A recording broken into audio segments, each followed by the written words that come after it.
we get to football here in 3 weeks and just a few days away. And that initial game against Rice.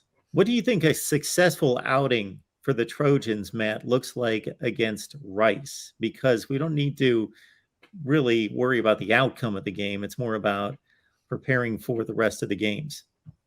Yeah, I think that, and we talked about this a few weeks ago when someone says, oh, they're going to beat Rice by 70. And I would say a good outcome is, no, I actually want a game with some rough edges. I want a game which gives the USC staff, and Alex Grinch in particular on the defensive side, but also Lincoln Riley on the offensive side, plenty of film, plenty of things to correct, plenty of things to look at and say, hey, this is how we can do it better. This is how we can really find our groove as a football team.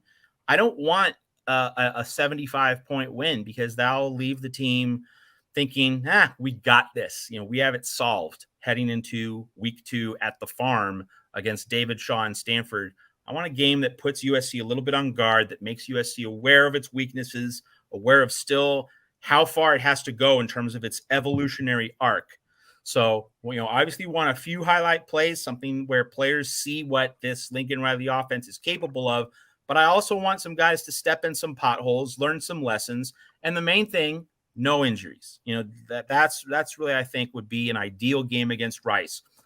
Enough highlights to build excitement, enough mistakes to keep everyone serious, and no injuries. That's really the 3-part plan for that opening game against Rice.